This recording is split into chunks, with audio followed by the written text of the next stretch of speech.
This will be fun. Wait, we didn't give you our answer yet. How does she know?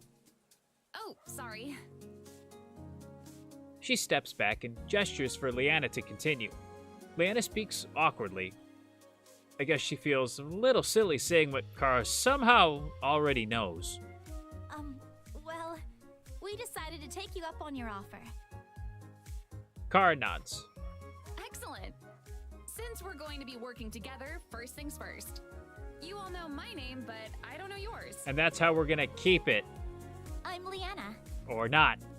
Mage-Knight from the guild? She nods. I am Amelia Estelle.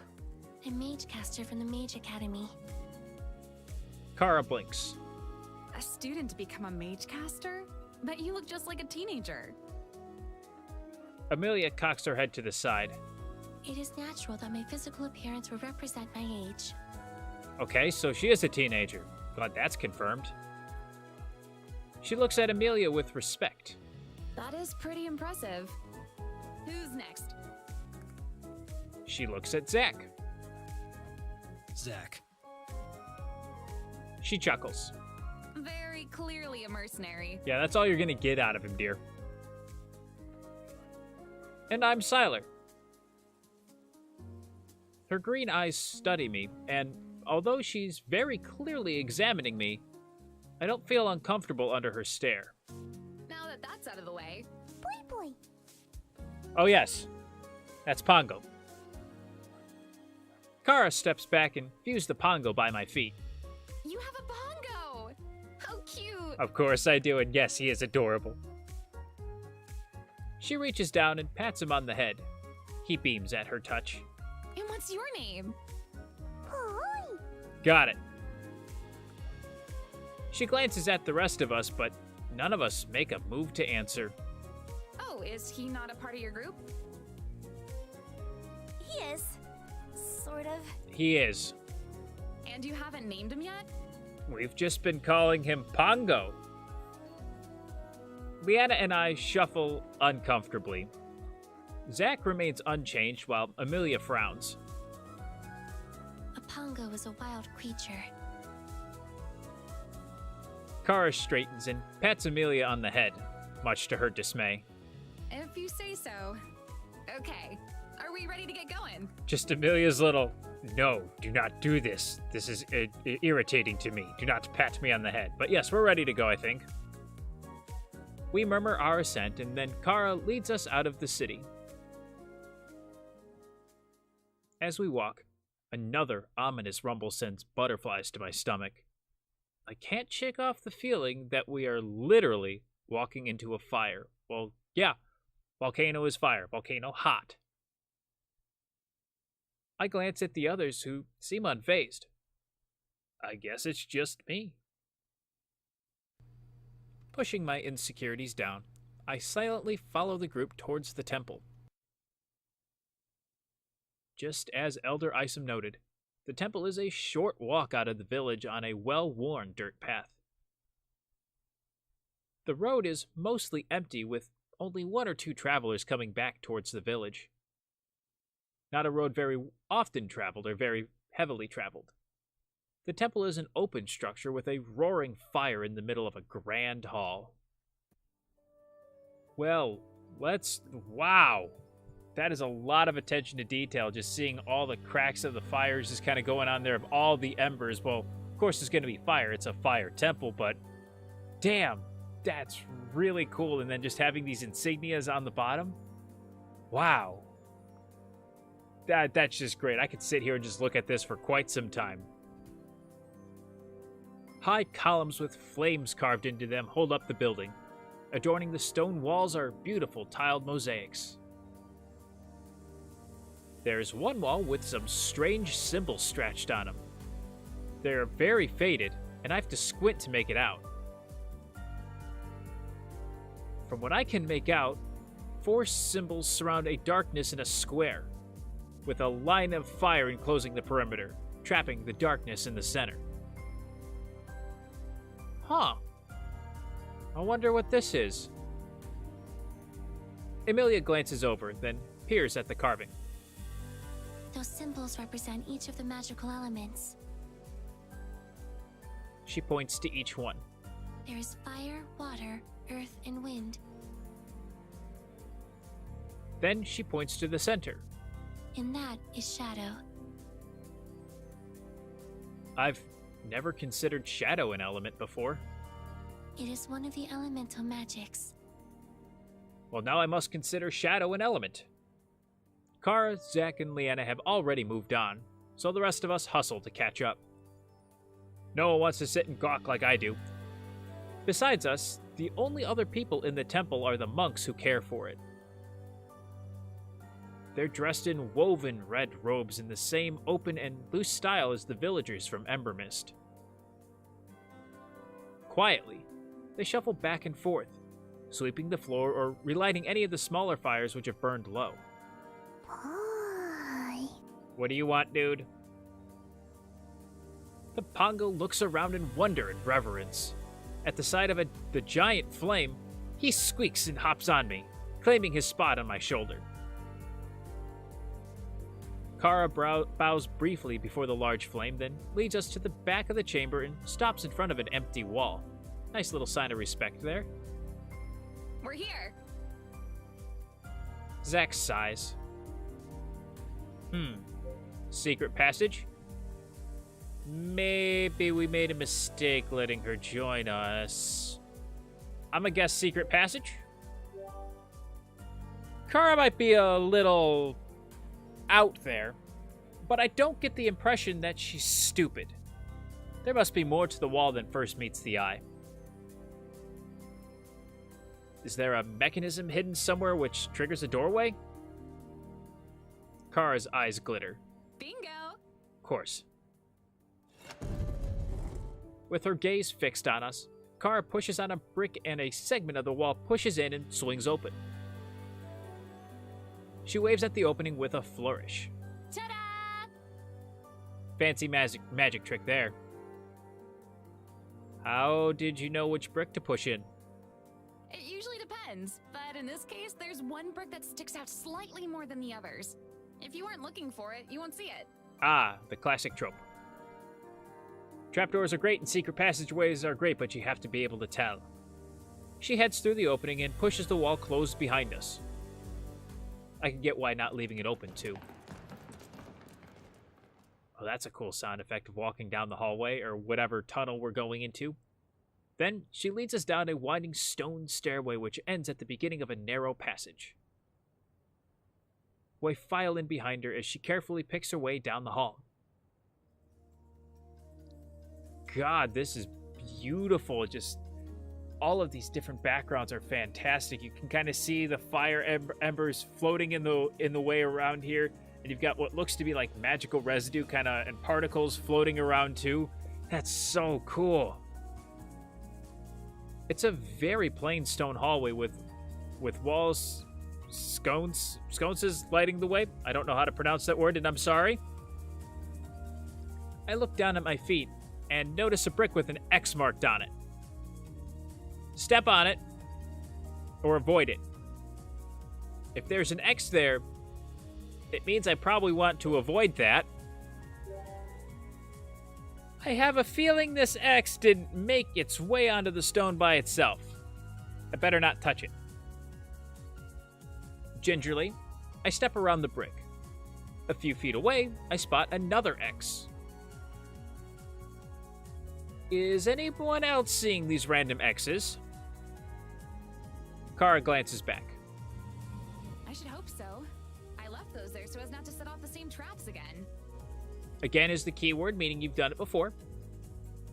Makes sense. We resume walking. The deeper we travel, the more X's I notice. Wow, there are a lot of traps in here. Zack pauses in front of a corridor where the walls are covered in X's. Why are there so many X's on this wall? Kara looks down the same passageway. Oh, it's a two-part trap.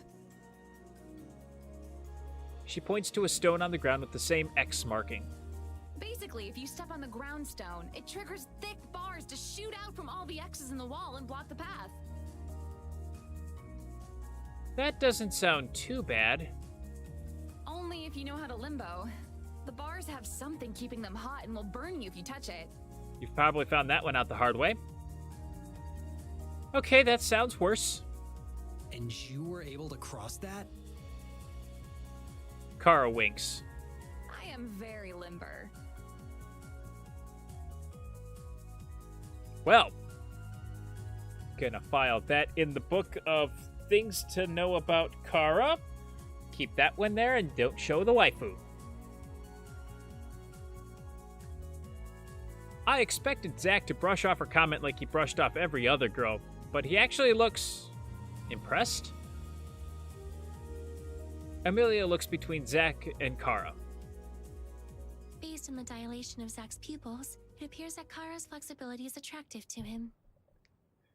Oh, no shit, Sherlock.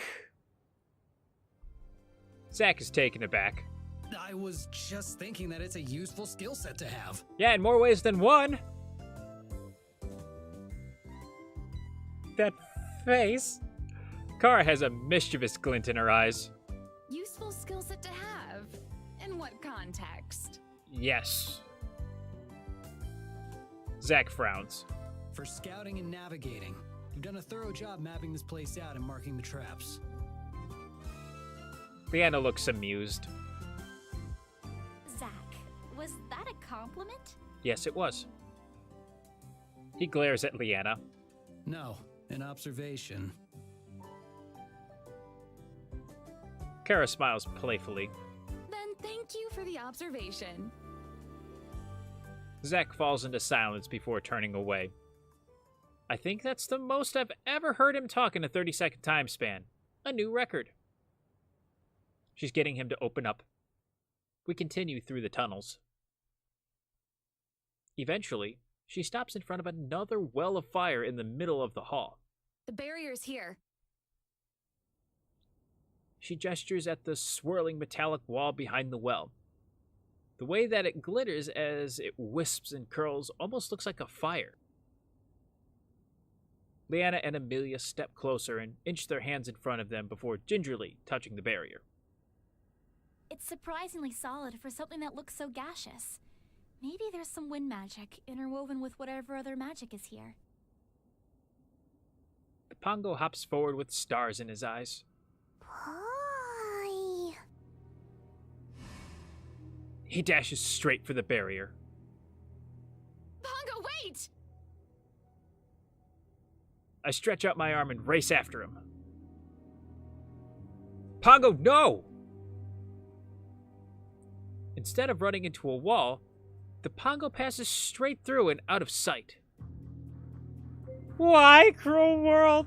How did he go through? Stay calm. That's my big question.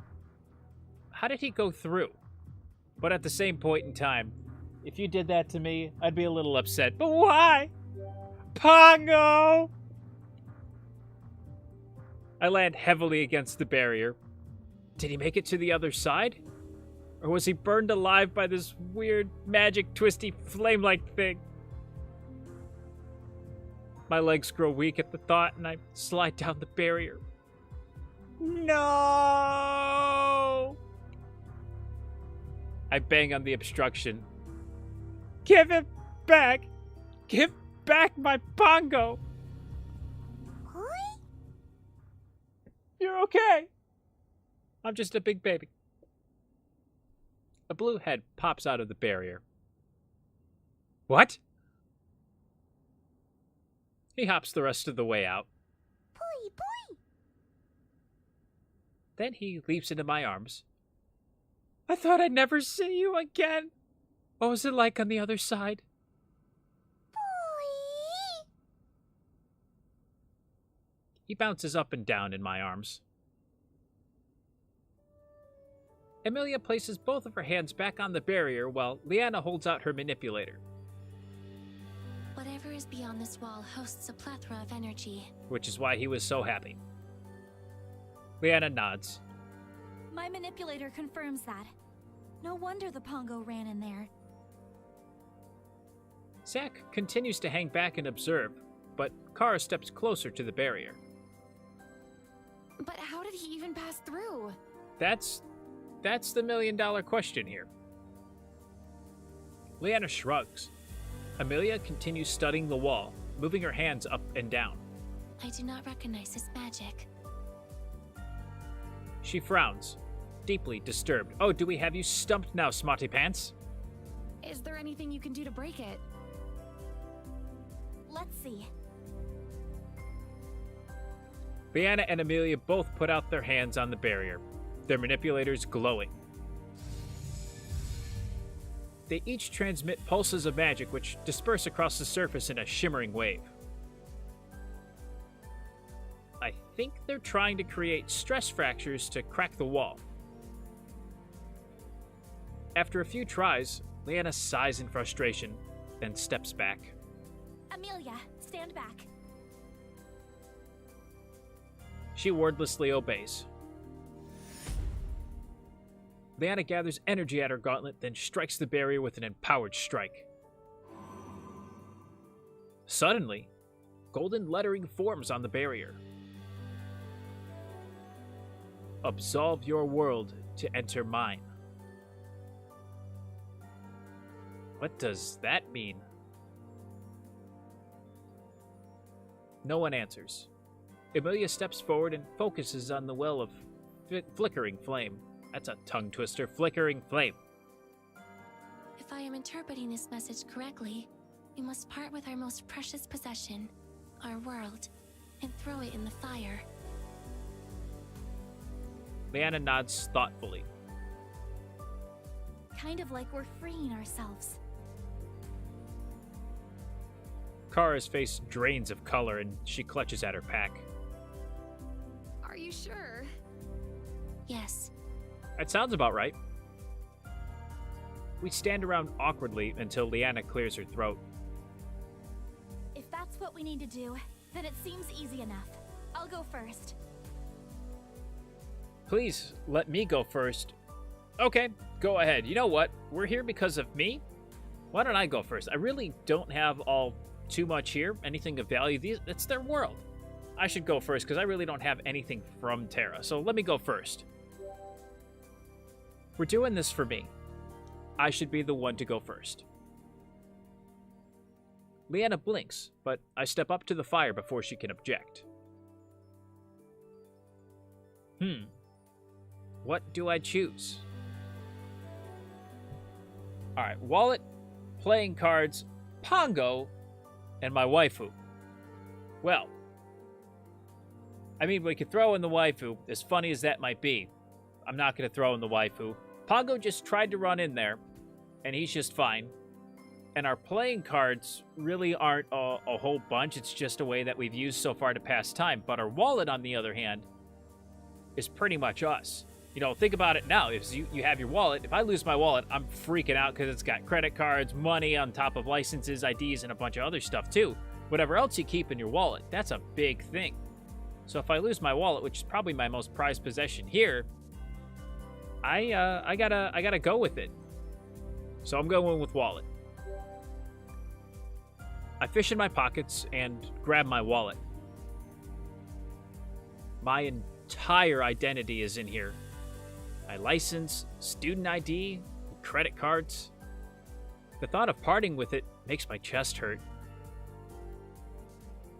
Reluctantly, I toss it into the fire and watch the flames lap it up. Then I steel my resolve and slowly step forward. Here we go.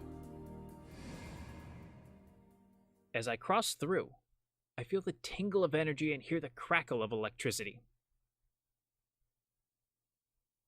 There's a bright light blinding my vision, and I have a flashback of my crossing to Terra. My foot lands on solid ground. I pass through the barrier unharmed. Neat. Gradually, my eyes adjust to the dim light, and I see that I'm in a cozy room.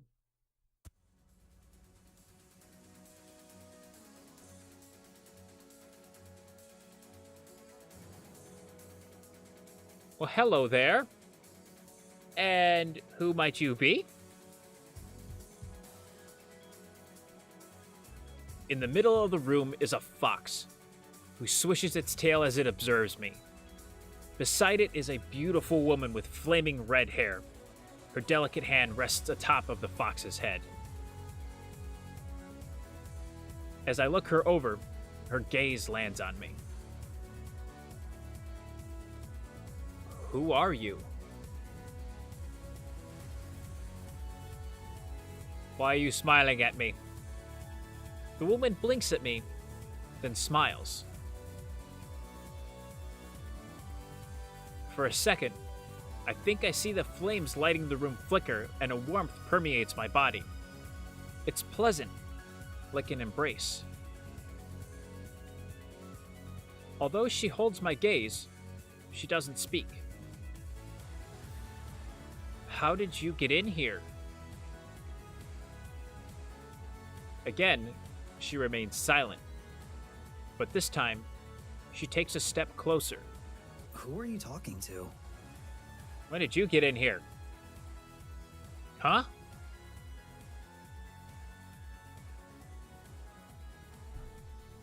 What just happened? Where'd the pretty lady go? I peek behind the woman and see Zack standing with an eyebrow raised and his arms crossed. The rest of my companions pause in their inspection of the room and stare at me. Kara stands beside an altar while Amelia and Leanna are both kneeling by the fox. The fox accepts their attention, rhythmically swishing its tail, but otherwise makes no move to respond. Instead, it fixes its attention on me. Oh, that's not good. Are you talking to the fox? No.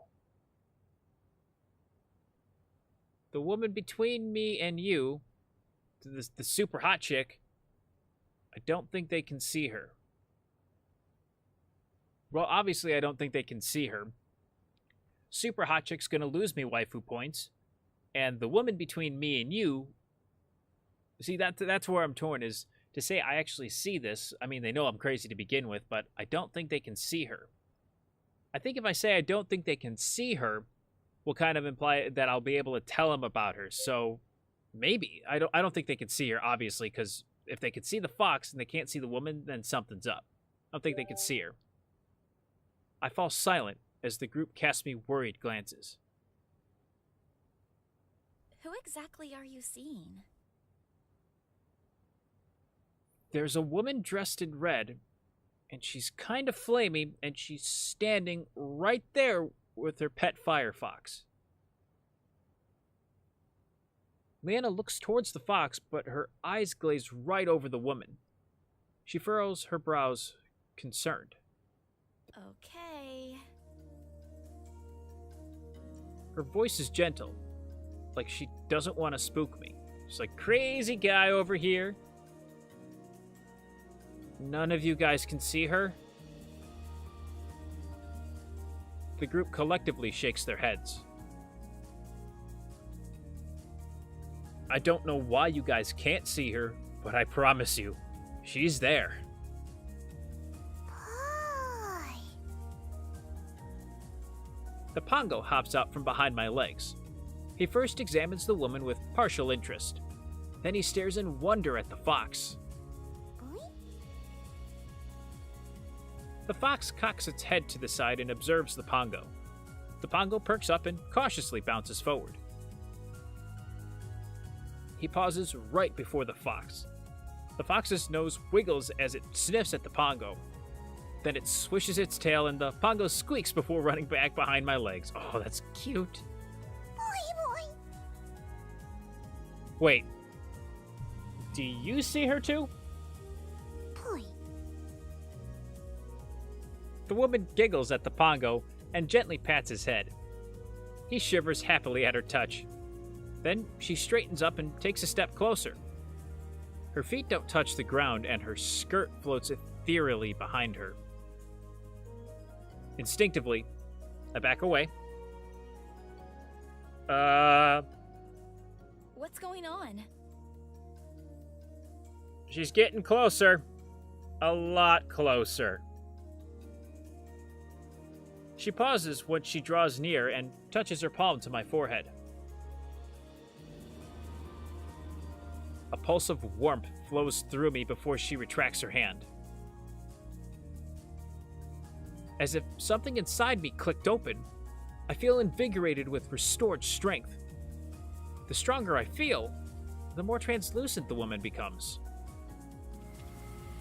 Soon, she disappears. The Pongo stares at me with renewed interest. It reminds me a lot of that same look he gave me when we first met. Don't you freaking do it. He licks his lips. Stop it. Stop it right now. Don't even think about it. That's what I thought. The Pongo pouts and lets out a sad sigh. Kara waves her hands in front of my face. Hey, are you okay? You kind of zoned out there for a second. Personal bubble. Only the wife who can open and be in this bubble. Go away. I think I'm fine. What happened? I'm not too sure. Where's the woman now? Actually, she's gone. Amelia reacts to my words by playing with her bracelets. She holds her manipulator up to me. Curious. I may have a theory. What is it? All the energy which had accumulated here has now gathered within you. I blink as it takes me a minute to register what she just said. Wait, I absorbed the energy? That can't be right. As I mentioned, it is merely a theory. Leanna looks intrigued. How is that possible? I don't know.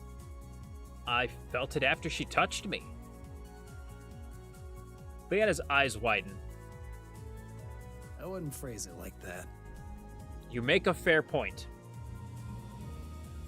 Not no weird way. She just touched my forehead and suddenly I felt a rush of energy. Amelia stares hard at me. Stop it, that's weird. Why are you looking at me like that? I am merely anticipating the imminent reaction. Reaction to what? The high concentration of energy you just absorbed. The human body was not meant to process such large quantities of energy. At least, that has certainly been the trend with someone from Terra. Amelia's gaze bores into me as she emphasizes the word Terra. Then she looks back down at her manipulator. Although, 2 minutes have passed, and there seems to be no sign of an adverse reaction. Why does she sound so disappointed? I mean, to be fair, if something were to go boom, I'd kind of want to see it too.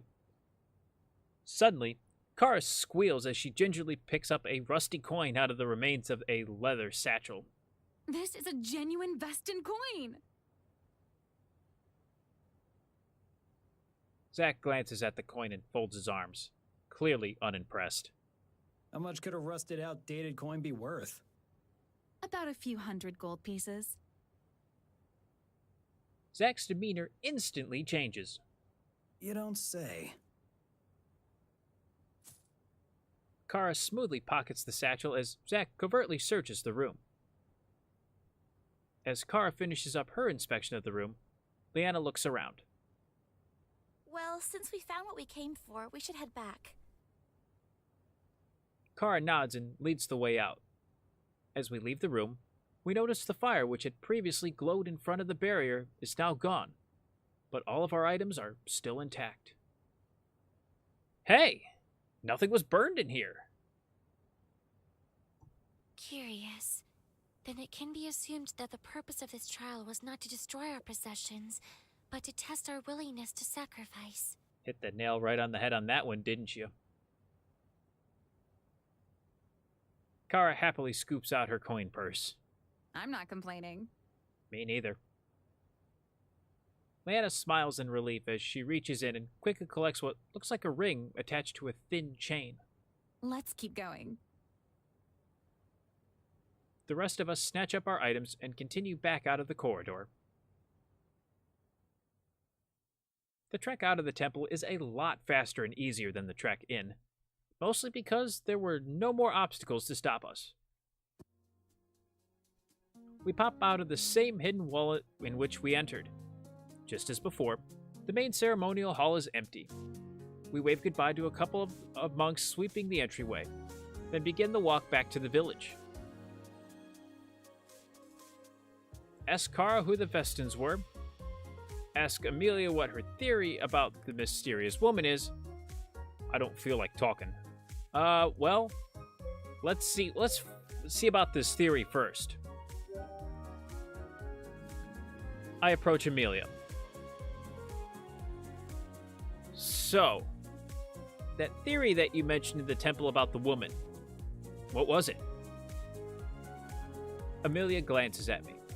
Given the location and circumstances previously described by Odorism, my estimation is that the unknown woman you encountered was a projected image of the fire elemental.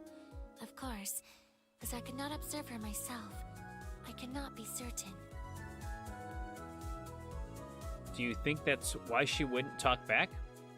Also, why wouldn't she just show up in person? The amount of energy needed to sustain just an appearance of the elemental would have drained the temple completely. There would have been no energy left for her to give to you. Is that why she disappeared right after? The depletion of energy in the temple would have meant she'd no longer be sustained in this world. Amelia looks thoughtful. Although, it is quite unusual that she would have you absorb the energy to begin with. I see. I had a feeling that was her. No wonder she was so hot. She actually exists. I mean, that's kind of what I was thinking, because she definitely was not dressed like anyone else we've seen in Terra. Granted, everyone else is dressed very differently from how we saw in our normal world, so I had a feeling, though. I had a sneaking suspicion that was her. I mean, who else could it have been? Amelia nods. It pleases me that you too have reached the same conclusion. See, I'm not a complete dingus. Thanks. She looks thoughtful. Still, it is quite perplexing that she would only reveal herself to you. It's not just me. The Pongo saw her too, I think. He didn't really make it clear if he was seeing her or just the fox thing. The Guardian. That. Huh? The fox would be the guardian of the fire temple. Each temple has its own guardian who protects it. Oh. So how come the Guardian didn't attack us for breaking into the temple? We did not break in. The guardian enforces the trial in the temple. Only those who are able to complete the trials are welcome into the temple. Makes sense. In this case, that magical fire we had to put our stuff in? Amelia nods, still deep in thought. Are you still trying to figure out why no one else could see the elemental? She nods again. Any theories? As of now, I do not have one, but perhaps after some further research. Her voice trails off as she falls back into deep thought. I think she's going to be there a little while, so while she's doing that, let's ask Kara who these Vestins were. I fall in step with Kara. Just go away from Amelia. So who exactly were the Vestins? They were the original tribe of Ember Mist, and the initial keepers of the Fire Temple. Did they build the temple? Kara shrugs. It depends on who you ask. Some experts believe they did. Others think the temple was already there by the time the Vestins came about. Interesting. Now I'm curious. How did you get into treasure hunting? She pauses just a little too long before flashing me her usual cheerful grin. I just sort of fell into it, honestly. Treasure hunting naturally fit into my nomadic lifestyle. Where did you learn all the history to even identify relics?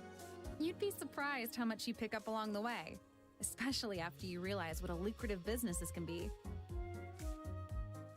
So you're just in it for the money. I didn't say that.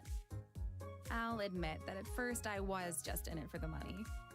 But the more I learned about the ancient people of Asaria, the more invested I became in the history of each relic I found. I started to find myself daydreaming about who might have used the items I found. What kind of person were they? Did they cherish this item, or was it just another piece of their ever-growing collection of stuff? That's a cool way of thinking. You're more than meets the eye. That seems like a foolish way of thinking. You know what? I'm always worried now after the last episode where things just did. Well, I thought it was going to be an innocent thing, and it turns out being creepy. Now this has me worried. I want to click "You're more than meets the eye" because that's really impressive and it's surprisingly deep. At the same time, it's a cool way of thinking. You know what? Screw it. We're going. You're more than meets the eye. That's actually kind of nice. I had no idea Kara had this side to her. Well, we just met her. Of course we didn't. That's surprisingly deep. Kara raises an eyebrow. I'm full of layers. I'm uncomfortable. I look her up and down and take in her barely there attire. Not from what I can see. She smirks. Metaphorically speaking. Ah, right. Why does it always go that way? It's always a good answer, but then it goes that way. Kara, Zack, and Amelia lead the way back to Ember Mist while I lag behind.